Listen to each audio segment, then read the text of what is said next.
Bob Andy lives, his music lives within our hearts. Bob Andy lives.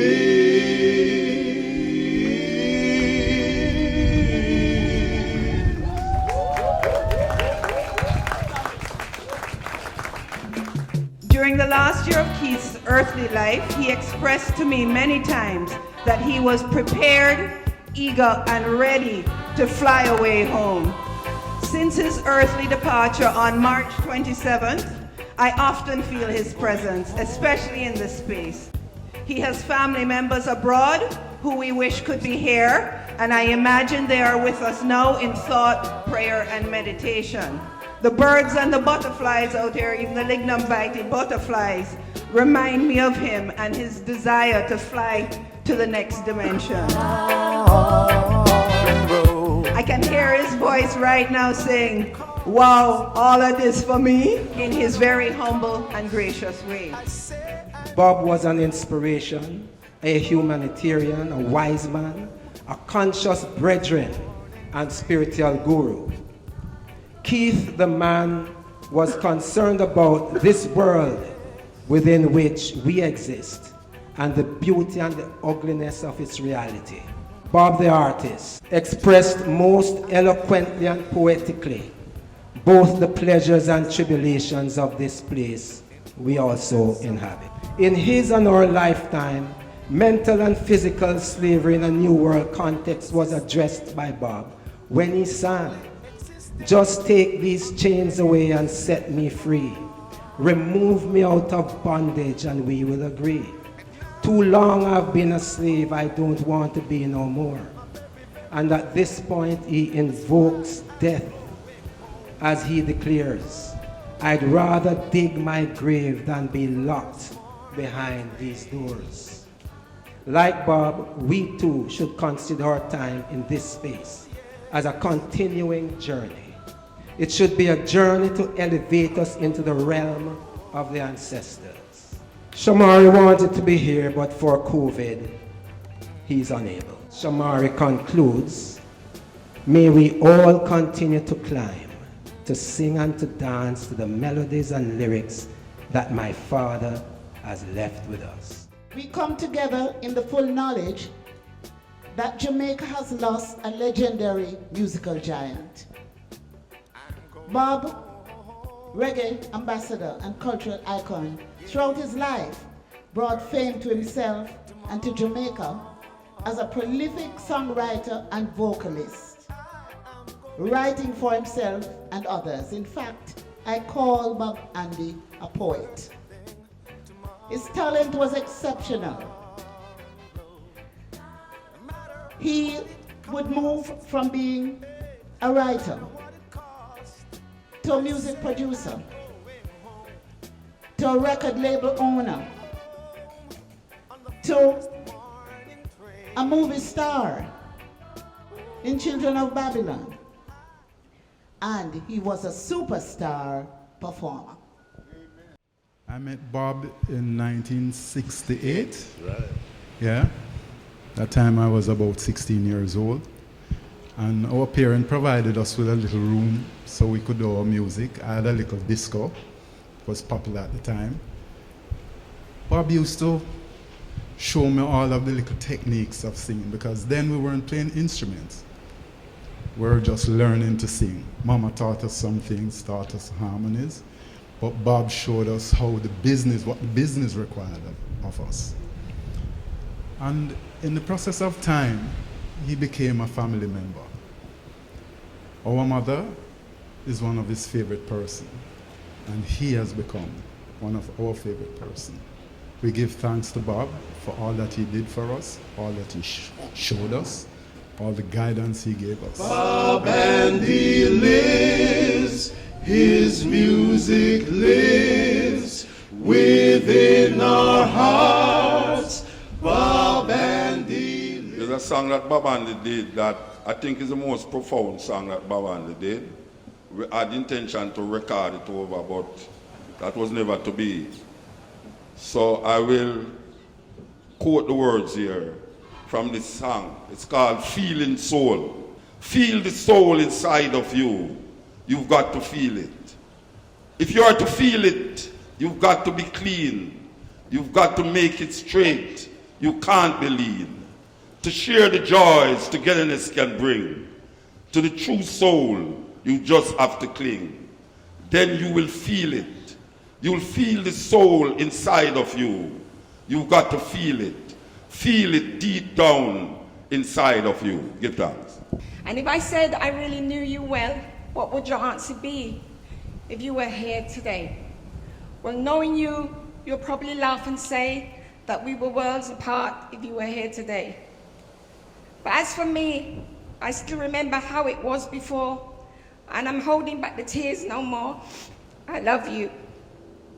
What about the time we met? Well, I suppose that you could say that we were playing hard to get. Didn't understand a thing, but we could always sing. What about the night we cried because there wasn't any reason left to keep it all inside? Never understood a word, but you were always there with a smile. And if I say I really loved you and was glad you came along, then you were here today, for you were in my song. I'm feeling good about you. I know you feel the same way too. Stop feeling blue, 'cause nothing on earth is new.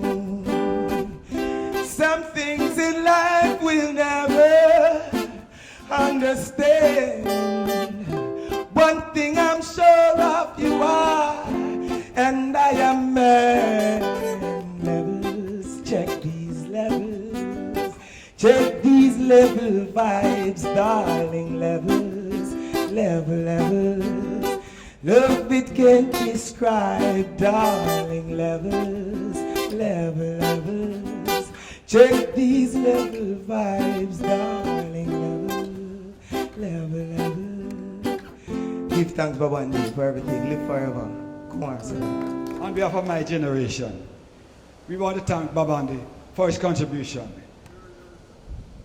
Brothers and sisters, may Babandi live forever. This beach is special to me and my family because we spent a lot of time here on the weekends. It's on this beach that my dad used to walk me all the way down and around the corner. It's where he taught me how to swim out, way further than was actually prudent for a child my age, but he was confident in my abilities. It's also where he started a mantra that he would tell me throughout my entire life, which was that his footsteps in the sand were clear and that I could follow them.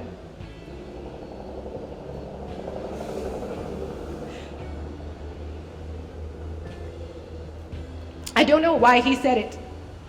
And you know, it's one of those things you hear as a child and you're like, oh, it's okay, all right. Yes, Daddy, footsteps in the sand, got it. Cool. But now that he's passed, I find that maybe he said that so that I knew which lane to go and so I could walk with him. So that's my thing. I'm following in his footsteps as best I can as I see them. And one thing he would absolutely want me to mention is that he adored being Jamaican. He thought that being Jamaican was the most singular, best thing that had happened to him in his life. He said that Jamaica was a cultural superpower, that nowhere in the world had what Jamaica had. Whether it be music, we are a cultural superpower, and he wanted us to live up to that. He also said, and I have to add this because it's something he would say, that our ancestors were crying out for justice, and that it could happen only with transparency and accountability. That Jamaicans are the most musically diverse nation in the world because they listen to every genre of music. Perhaps that's why I think of music as the love of his life. When I asked him once why he wrote protest songs or trouble songs, focusing on the problems in the world, he simply said he didn't set out to write music with a message, but Sir Clement Coxsone Dodd introduced him to Bob Dylan one day. And from then on, the fire started burning. And the fire is still burning today. Even though he's now gone, we all have his musics and his words.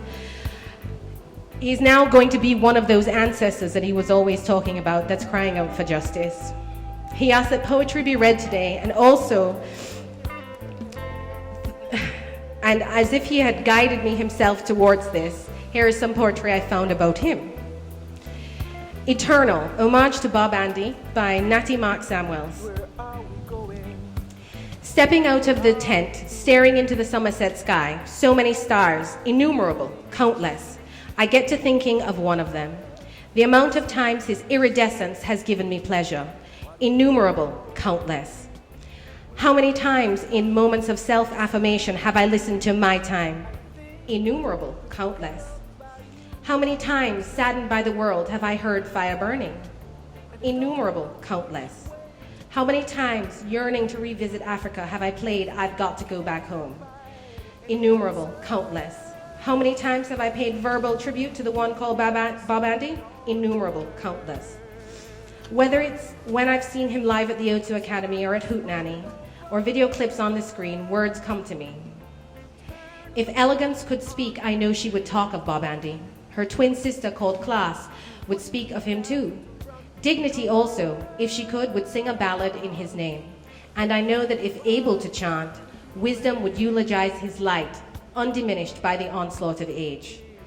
When they give out gold medals to the makers of melody, Bob Andy's name will be there at the top of that wonderful listing that shimmers and sparkles with the brilliance of their respective songs. Let the Bob Andy parade begin. Let the spirits of song and joy intertwine and enthrall. Let the young drummer have his time as his proud grandmother taps a tambourine beside him. Give full rein to the voice of the woman and to the girls who join her in harmony. Bring color, bring tenderness. Bring a shaker or cowbell. Bring everyone to the Bob Andy parade. At the T-junction of creativity, where lyric, melody, and rhythm meet, I saw you, Bob Andy, at the intersection of beauty. In the Music Hall of Fame, as you walk through the shrine, I will put a marker in the spot awaiting a statue, in homage to Bob Andy. At the gathering to hear Bob Andy speak, reserve the first rows for the youth. Let them be the closest to him, to be the full recipients of his blessings. We have been honored to have had you here with us, Bob Andy. But when it's time to leave us physically, I know the ancestors will be happy, waiting to say, well done. Happy, waiting to receive you with open arms. Blessed are the ancestors who will have your daily presence. I step back into the tent after my celestial meditation with deepened assurance that in the Roots constellation, the star called Bob Andy will continue to glow eternally. I was really surprised when I got a phone call, but I know Bob from I was very, very, very young. Till him could make all kind of joke about me. One time, him daughter tell me, say, when him ask him where I come from, him say she named Lantoinette, and she come from Lava View. So I never even know him was making those kind of jokes about me. When I got the call that Bob said that he wanted to be sent off in an African ritualistic manner, of course I was really surprised. And I understand that Africa is not here, is not color, it's consciousness. Light the fire. It's consciousness. It's knowing about the ancestral energies from before we went on that ocean to come over here. It didn't begin on that ocean. It began way back in time with all the royalty of our ancestors. It began with knowledge. The word know comes from the Greek word gnosis, and it means spiritual understanding of things. That's what it means. One call, one then.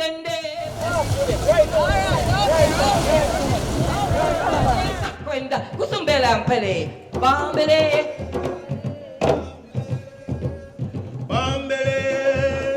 Bambele, mama plena, bambele, bambele. One call, one then, bele, kulu mama kisadaya, bambekele, lemlekele, Louisa Gwenna, oh yo, I love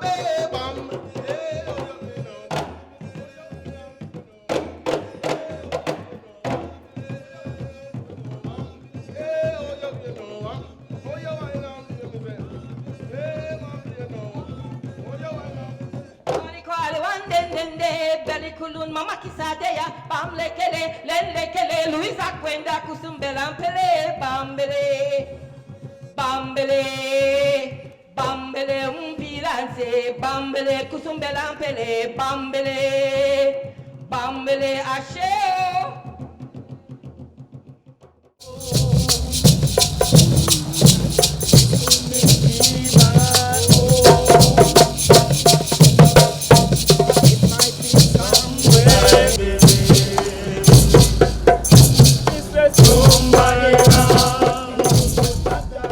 My faithful mother pray to Keith Anderson, a bye-bye, for the life and the legacy he has left with us, for the love he has left with us through music, for the love he has left with us by all the words he has put on paper, written, documented, that heals a lot of people. My faithful mother pray a bye-bye to Keith Anderson, Bob Andy. We love you. You will always be remembered because you have left your footsteps in the sand. And your footsteps in the sand is clear. And it's clear in music. We ask the heavenly divine energies of the universe that what we do today, that you will surround Bob with your love, that you will surround him with all the blessings, which I think he has already had. It has already happened. With a consciousness to live eternally.